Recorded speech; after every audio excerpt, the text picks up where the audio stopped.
Have you ever looked up at the night sky, seen the countless stars, and wondered about the great stories of humanity? We are a storytelling species. It's how we make sense of the cosmos and our place in it.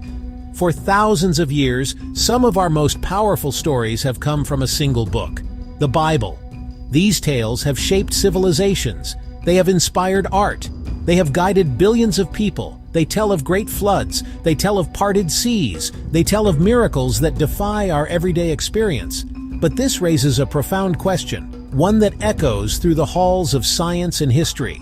Did these events really happen? It's a question born not of doubt, but of curiosity. The same curiosity that drives us to explore the farthest reaches of space. Let's embark on a journey not through space-time but through time itself. We will travel back thousands of years. We will look at ancient texts. We will look at buried cities. Our guide will be the scientific method. We will ask questions. We will look for evidence. We will explore the story of Noah's Ark. We will explore Moses parting the Red Sea. We will explore the life of a figure named Jesus. These are stories many of us heard as children. They are filled with wonder and drama.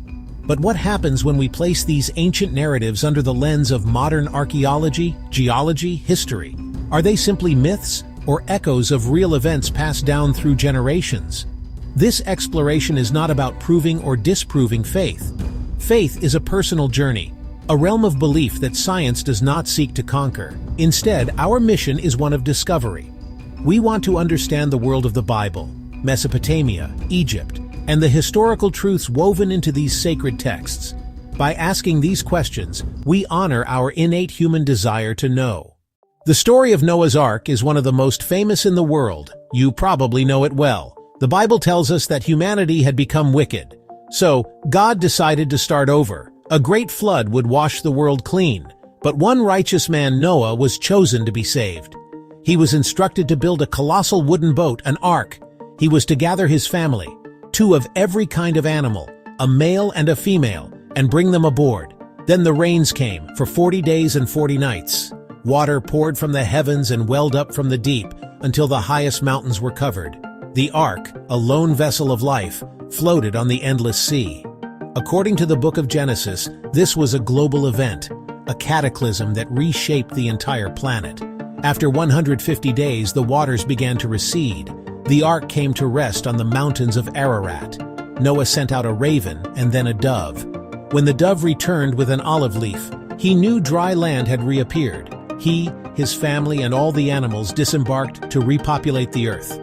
God then placed a rainbow in the sky, a promise never again to destroy the world with a flood. This story is powerful: destruction, survival, and rebirth. But the story of a world-destroying flood is not unique to the Bible.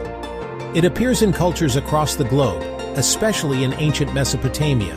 The Epic of Gilgamesh, written on clay tablets long before Genesis, tells of Utnapishtim warned by the god Ea to build a giant boat, save his family, craftsmen, and the seeds of all living things. The similarities are striking.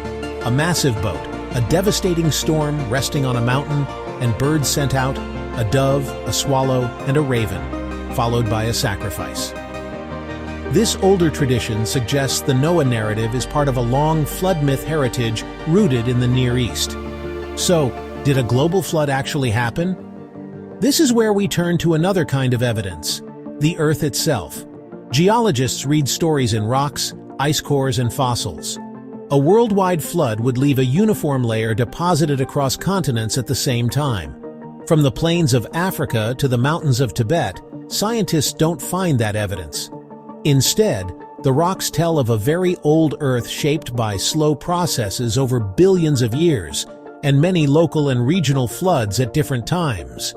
Biology also challenges a literal reading, housing 2 of every species on one boat, and repopulating from a single point contradicts genetics, evolution, and biogeography. However, that doesn't make the stories pure fiction. The scale might be different. Many researchers point to the Black Sea Deluge. About 7,500 years ago, a rising Mediterranean breached the Bosporus, pouring into a smaller freshwater Black Sea with the force of hundreds of Niagara Falls. For people on those shores, water rising feet per day would destroy villages, farms, entire communities. It would feel like the whole world was flooding. Over generations, memories of a regional catastrophe can grow into global myth. This provides a plausible natural event inspiring Mesopotamian flood stories that later shaped the biblical narrative. With this context in mind, we move forward to another cornerstone, the Exodus and the parting of the sea. Let's travel forward in time to another cornerstone story, the Exodus. The book of Exodus tells a dramatic tale of liberation. The Israelites are enslaved in Egypt, suffering under a cruel Pharaoh. Moses confronts him. "Let my people go."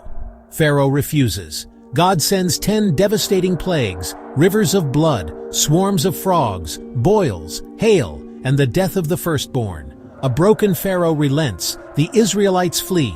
He changes his mind, sends his army and fearsome chariots in pursuit. The people are trapped, the Red Sea before them and the Egyptian army behind. This is the moment of the miracle. Moses stretches his hand over the sea. A strong east wind blows all night, pushing the waters back, turning sea to dry land. The Israelites cross with walls of water on the right and left. The Egyptians charge. Moses raises his hand again. The waters return and swallow chariots and horsemen. It's a story of divine intervention foundational to Jewish and Christian faith. For historians, the Exodus is a puzzle. The Bible describes 600,000 men, plus women and children, perhaps 2 million people, wandering 40 years. Such a migration should leave a vast archaeological footprint. We would expect campsites, pottery fragments, graves, discarded objects. Yet extensive Sinai surveys and Egyptian records are silent. Many historians think any exodus was much smaller, a group of Semitic people escaping Egypt, a story later embellished into a national epic. Numbers in ancient texts are often symbolic. Some propose a chain reaction, volcanic ash altering climate, a red tide turning the Nile toxic, killing fish, driving frogs ashore, cascading into insects and disease, and wind set down exposing Reed Sea mudflats that rapidly refilled. The Battle of Jericho tells of walls collapsing after trumpet blasts and a mighty shout. Excavations reveal multiple destruction layers over millennia. Kathleen Kenyon's meticulous 1950s work found a major mud brick collapse layer dated around 1550 BCE, about 150 years earlier than the biblical timeline.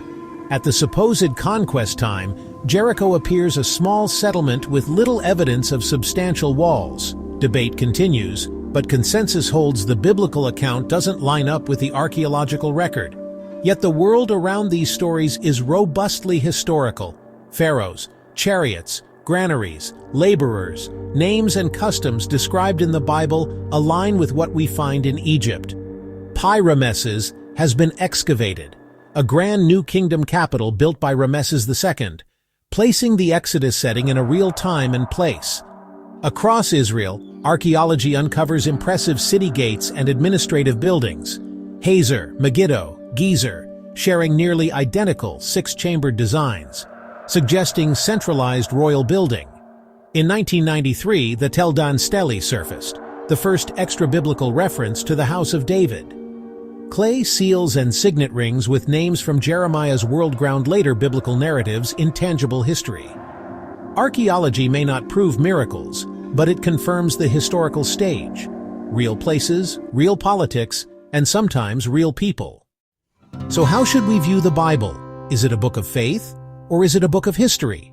For many historians, it is both. It is not a modern history textbook aiming for objective accuracy. It was written by people of faith, for communities of faith. Its purpose was theological, telling the story of God's relationship with humanity and Israel. As a source, it is biased, like most ancient texts, yet still invaluable. Historians read critically to discern purpose and bias, comparing with archaeology and other cultures' texts to reconstruct what likely happened. Scholars see the Bible as a window into the lives, beliefs, and history of ancient Israel. For the monarchy, the Bible is sometimes the only detailed written source. When we read about David, Solomon, and later kings, we are reading national history, often idealized with miracles and theology, but preserving memory of rulers, wars, and political events. We can appreciate the Bible on multiple levels, as sacred literature inspiring billions, and as a complex historical document preserving memories, laws, and stories. Placing the Bible in historical context doesn't diminish its spiritual power. It enriches our understanding of where these stories came from. We better appreciate the world of those who first wrote and read these accounts, a world different from, and yet surprisingly similar to, our own. Our journey brings us to an intersection. Science and history on one road, faith and tradition on the other. Scientific and archaeological evidence often doesn't align literally with miracles. No global flood layer, no mass migration trace in Sinai, Jericho's walls not at the described time. These conclusions arise from inquiry, but the stories aren't simply false. They are complex, often rooted in real settings and events. Flood narratives may reflect traumatic local floods. The Exodus world matches New Kingdom Egypt. Places, and even the House of David, appear in archaeology. For many, faith doesn't require literal proof. One can draw profound meaning from Noah and Exodus while accepting smaller scales or natural mechanisms. Science and history can illuminate the world these stories came from, but cannot replace the personal meaning they hold. Perhaps they are not adversaries, but two powerful ways to make sense of our amazing universe.